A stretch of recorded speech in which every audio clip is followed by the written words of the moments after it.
우리는요, 지난 주일부터 다음 달까지 디도서를 강의한다 그랬습니다. 디도서가 뭐냐? 지난주 잠깐 복습하겠습니다. 디도서라고 하는 서가 붙어있는 신약 성경은 전부 편지라는 말이에요. 갈라디아서, 로마서, 베드로전서, 전부 이것은 편지라는 것입니다. 그런데 편지 중에서요, 사도 바울이 쓰는 편지가 16개나 됩니다. 근데 그 중에서 크게 하면은 공적으로 교회에 보낸 편지가 있습니다. 교회들이 좀 책망한다든가 칭찬한다든가 그런 것은 예를 들어서 갈라디아 교회를 보낸 것은 갈라디아서, 고린도 교회에 보낸 것은 고린도전서 후서. 그런데 바울이 개인에게 보낸 편지가 있습니다. 그것은 디모데에게 보낸 편지는 디모데전서, 디모데후서. 그리고 디도라고 하는 사람에게 보낸 편지를 디도서라 그럽니다. 우리가 지난해 그렇게 말했죠. 그런데 바울이 디도서를 쓸 때에 다른 데는 없는데 좀 특이한 말을 썼습니다. 보통 나는 예수 그리스도의 종 바울은 그렇게 말하는데, 디도서를 처음 쓸 때는 나는 하나님의 종이요 그렇게 말해요. 그리고 예수 그리스도의 사도된 나 바울은 그렇게 말합니다. 그러면서 지난주에 그 디도에게 보낸 편지를 우리에게 말했는데, 오늘은요, 이 사도 바울이 왜 이 편지를 써야 되는지 그 이유를 우리에게 말해주고 있습니다. 말해주고 있어요. 자, 그런데 이 사도 바울이요, 디도가 그레데 섬에 있는데 그레데 섬에 있는 디도에게 편지를 하는데 왜 그러느냐? 할 말이 있다는 거예요. 그런데 지금 바울이 여기 좀 5절에도 보면 내가 너를 그레데에 남겨둔 이유는 그러거든요. 같이 가다가 그레데에 남겨뒀다는 거예요. 근데 희한하게 사도행전에 보면 사도 바울의 그 행적이 나오잖아요. 근데 디도가 같이 다녔단 말이 없어요. 없는 거예요. 그러니까 학자들이 이걸 봤을 때 분명히 디도서에는 바울이 그레데 섬을 디도와 같이 가다가 남겨둔 걸 봐서 사도행전이 없으니까 바울이 1차 로마의 감옥에 1차로 걸려가가지고 거기서 석방되고 활동하면서 디도를 데리고 에베소와 그레데 성을 거쳤다는 거예요. 디모데를 데리고 또 디모데와 디도를 데리고, 그리고 사도 바울은요, 디모데에게 에베소 교회에 거기 목회하러 놔두고, 그리고 디도는 그레데 섬에 놔둔 거예요. 그런데 에베소 교회는요, 모범적인 교회입니다. 디모데가 잘 팔렸어요. 그런데 이 디도가 있는 그레데 섬은요, 문제가 복잡해요. 그래서 지금 본문을 우리에게 말해주고 있는 것입니다. 자, 우리가 오늘 좀 본문을 보도록 하겠습니다. 5절입니다. 첫째 우리가 보면요, 바울은 디도를 왜 그레데 섬에 두었느냐. 자, 5절 한번 읽어보도록 하겠습니다. 시작. 내가 너를 그레데에 남겨둔 이유는 남은 일을 정리하고 내가 명한 대로 각 성의 장로들 세우게 하려 함이니 그랬습니다.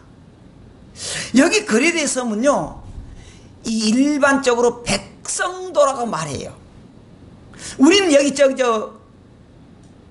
무한인가 거기 보면은 천사의 섬이라는 데가 있어요. 천사의 섬. 왜 섬이 천사계래? 꼭 그건 아니에요. 많다는 거죠. 그런 것처럼 백성도라고 말은 그 섬이 100개라는 거예요. 그래서 그 섬 돌아다니면서 복음을 전해라 그런 건 아니고, 거기에 중에 하나가 그레데 섬인데 그 그레데 섬에서 지금 할 일이 있다는 거예요. 뭐냐? 두 가지입니다. 첫째, 남은 일을 정리하고, 둘째, 장로를 세우라는 거예요. 장로를 세우라는 거예요. 자, 여기에 보면은 아까 말한 대로 이 바울은요 디모데에게 에베소 교회에 놔둔 그 참 모범적인데 디도는 그리데 섬에 있는 교회에 놔뒀기 때문에 참 마음이 아픈 거예요. 마음이 아파요. 그래서 이 디도에게 너가 잘 일을 5절에 말한 대로 일을 남은 일을 정리해라. 그리고 장로들을 임직해라. 그러면 남은 일이 뭐냐? 문제된 일이 뭐냐? 본문이 잘 안 나타나 있어요. 근데 1장이 전체 보면은 조금 나타나는 게 있습니다. 첫째는요 5절입니다 5절에 보면은 아까 거기에서는요 우리가 말한 대로 5절에 보면은 우리가 봤잖아요. 5절에 각 성의 장로들을 세우라 그 말이에요. 남은 일을 먼저 하고 남은 일을 다 정리하고 장로들을 세우라는 거예요. 장로가 없기 때문에 목사 장로가 있어야 되는데 예전에는요 지금은 거의 목사님들이 계시지만 예전에는요 목사님 안 계셨어요. 순회 선교를 해요. 순회 선교를. 그러니까 그 교회 책임자인 장로님을 두고 마치 목사님이나 전도사님처럼 교회를 관리하시오 그렇게 했단 말이죠. 그래서 그 교회에 장로를 세우게 한다. 두 번째는요 10절과 11절이 있습니다. 그건 뭐냐 그러면 거짓 교사들이 거기 나타났다는 거예요. 자 10절 한번 읽어보십시다. 시작. 불순종하고 헛된 말을 하며 속이는 자가 많은 즉 할례파 가운데 특히 그러하니 그랬습니다.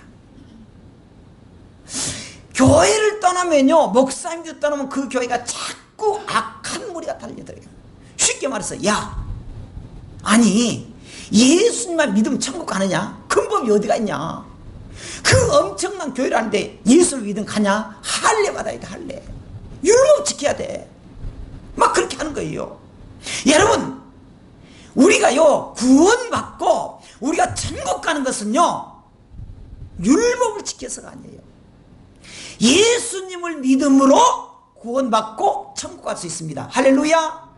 그런데 이 그리스 교회가 지금 거짓 교사들이 나타나서 아니라는 거예요. 아니라는 거예요. 아니 어떻게 해서 믿으면 다 된단 말이냐? 아니라는 거예요. 할례를 지켜야 된다. 율법을 지켜야 된다. 그렇게 말하고 있습니다. 그래서 11절에 그들의 11절에 보면은 그들의 입을 막을 것이라 이런 자들이 더러운 이득을 취하려고 마땅히 하지 아니한 것을 가르쳐 가정들을 온통 무너뜨렸다는 거예요. 여러분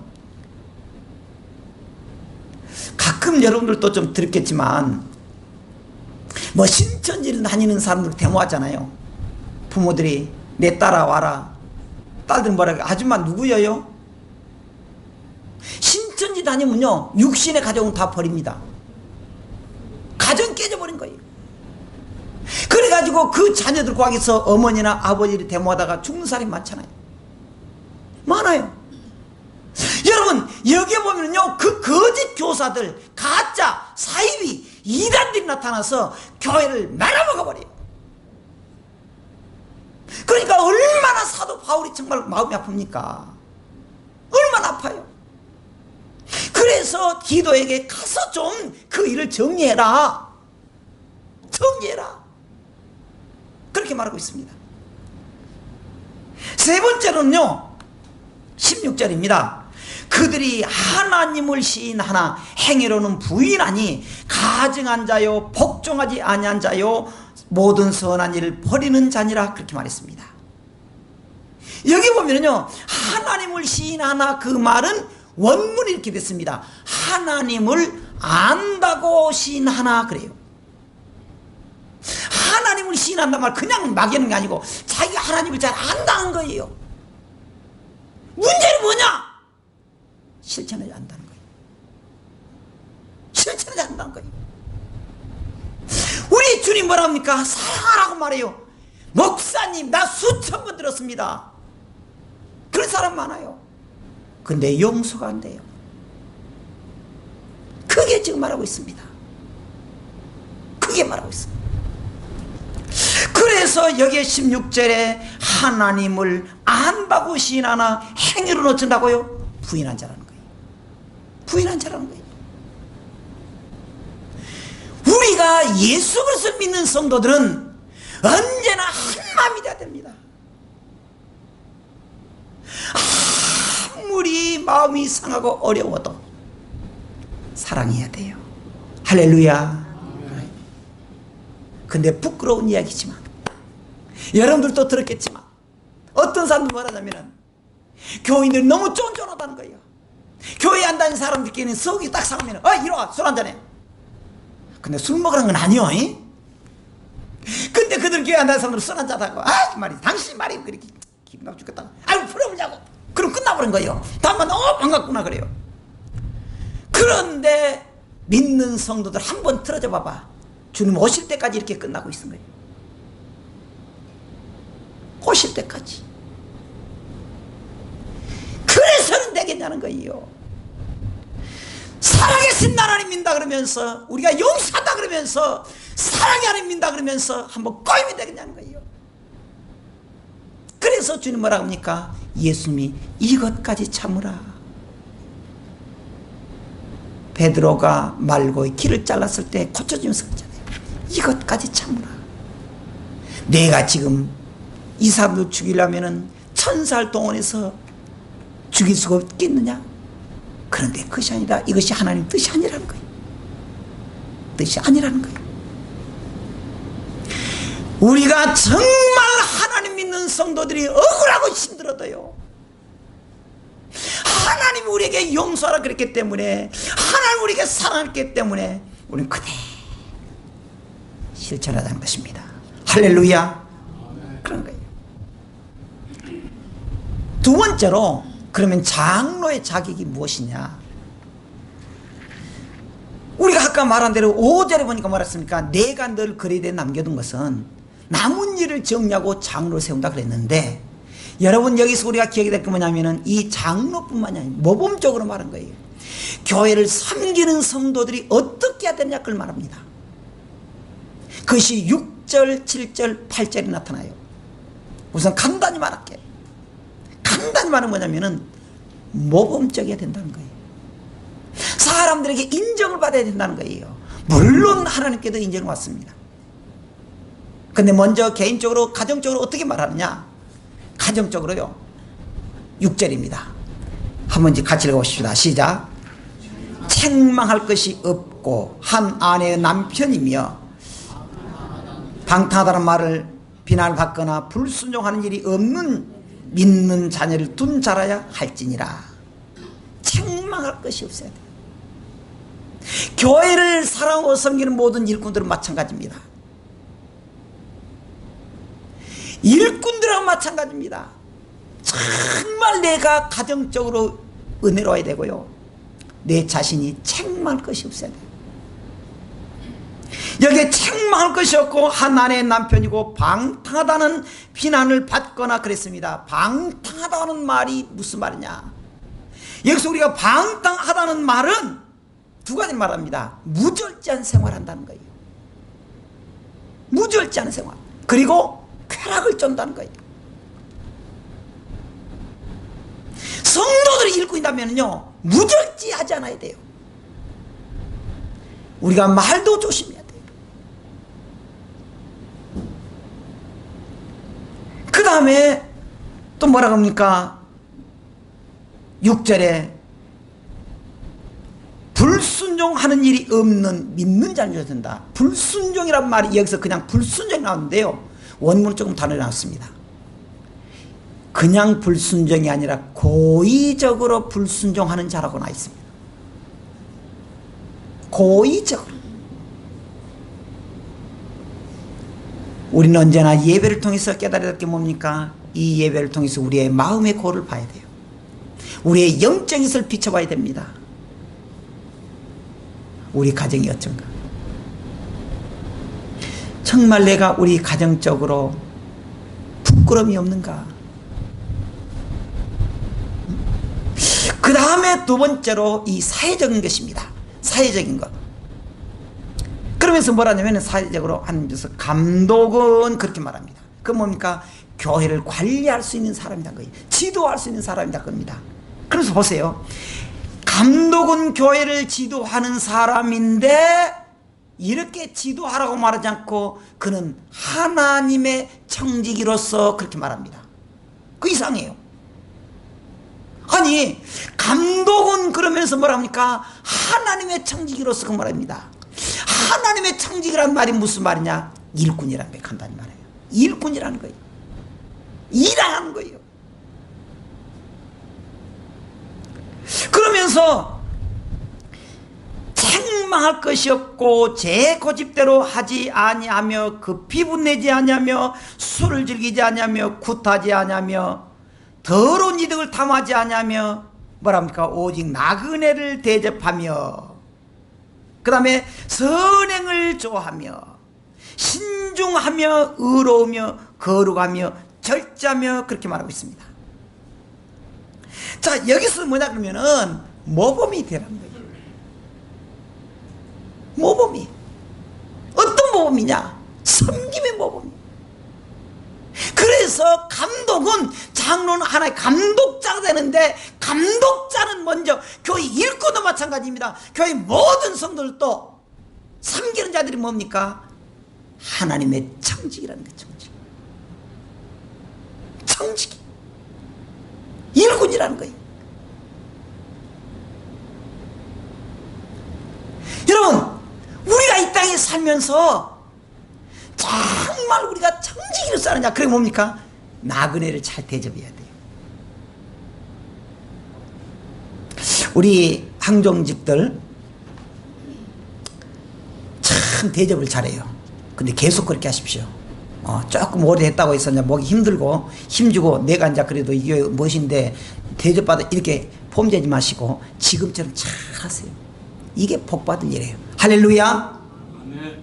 암이 좀 적네. 그래야 돼요.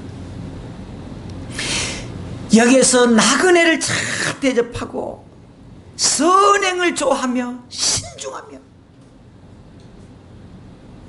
그래서 우리의 일꾼들은 언제나 하나님 앞에 섬겨야 돼요.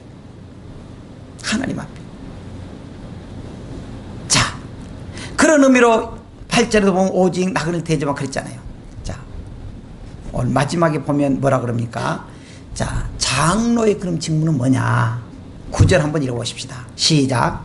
밑분 말씀의 가르침을 그대로 지켜야 하리니 이는 능히 바른 교훈으로 권면하고 거슬러 말하는 자들을 책망하게 하려 함이라 그랬습니다. 장로의 직분이 두 가지예요. 하나는 먼저 잘 배우라는 거예요. 배워서 뭐랍니까? 밑분 말씀을 가르치면 그대로 떼어 지켜야 된다는 거예요.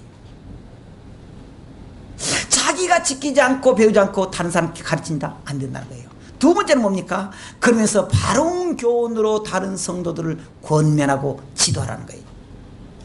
교사들도 마찬가지예요. 교사들이 예를 들어서 교회 뭐 이렇게 늦게 오면서 아이들한테 야, 너 빨리 와!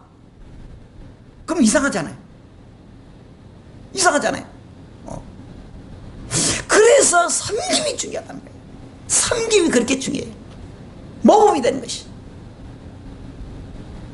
하나님께서 우리에게 이 바른 교훈으로 열정적이라는 것. 그 믿음을 우리가 잘 간직하고 주님을 사랑하고 섬기는 성도들이 잘 있어야 됩니다. 여기까지 하도록 하겠습니다. 오늘 우리에게 주는 교훈이 무엇입니까? 오늘 하나님은요 교회를 만드시고 그대로 무관심하거나 외면하지 않는다는 거예요. 교회 일꾼을 세우셔서 교회를 다스리도록 하겠습니다. 그럼 교회 다스리는 사람 뭐냐? 한마디로 청지기는 청지기, 일꾼이라는 거예요. 제가 이렇게 교회를 섬기고 지도하면서 하나 느끼는 것이, 첫째는요, 교회를 섬기는 성도들에게도 많은 시험이 와요. 시험이 와. 뭐 어쩔 때는 좀 실망해가지고 중단하거나 그런 시험이 와요. 또 너무 힘이 드니까 내가 포기해야 되겠다 그래요. 그런 시험이 와요. 두 번째로는 그럼에도 불구하고 맡겨놓은 일을 잘한 성도들에게요, 하나님 결코 잊지 않더라고.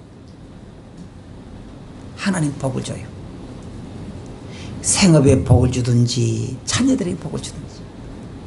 그러니까 여러분들, 우리가 정말 하나님 믿으면서요, 어떤 어려움이 있어도 우리가 그것을 잘 끈질기게 살아야 됩니다. 끈질기게 살아야 돼요. 우리가. 자, 그 다음에 우리가요, 우리가 이 그림을 제가 하나 좀 올렸는데, 이게 뭐냐 그럼 여러분 한번 봤을 거예요. 카네기, 일본 그 미국의 카네기, 강철왕이라는 카네기 그 회사의 회장님 벽에 이렇게 붙여 있는 그림이래요. 참 그림 좀 별로 안 좋아요. 쓸쓸해요. 물도 다 빠져버리고. 이 카네기가 너무너무 어려웠을 때, 교회는 안 다녔지만 교회 그 3만 교회인가 이렇게 오르갈 다 주고 그렇게 하는 그런 일 많이 했는데, 이 사람 굉장히 어려웠을 때 이렇게 뭘 팔로 다니면서 갔는데, 어느 가정 갔다 할아버지가 이 그림이 하나 있더래요. 그림이. 그래서 할아버지 팔을 쓰니까 안 판대요. 근데 의미가 없어요. 저거 뭐 큰 돈거리나 그런 건 아닌데 뜻이 좋다는 거예요. 그분이 그래서 돌아가시려고 하니까 그 소식을 듣고 가서 사온 거예요. 그래서 다 붙여놨답니다. 근데 저거 중요한 게 밑에 글이 하나 써졌어요. 밀물은 반드시 온다, 그 말이에요. 밀물 때. 저렇게 배가 지금 물이 없었지만은 반드시 때가 되면 물이 와가지고 배가 나가서 고기를 잡는다는 거예요. 우리가 지금 너무 힘들고 어려워도 하나님이 때가 되면 밀물을 주어서 우리에게 하나님 복 주신다는 거예요. 그렇기 때문에 어떤 어려움 속에서도 우리가 실망하지 말고 하나님의 말씀으로, 우리가 때는 어렵다고, 우리가 때는 스트레스 받는다고, 우리가 혹은 대세라고 우리가 하는 섬김 멈추지 말고 내게 맡겨놓은 것이 하나님의 뜻이다. 하나님께 충성해야지. 그런 의미로 변함없이 충성하는 성도가 되기를 주의 이름으로 축원합니다. 할렐루야. 기도하겠습니다.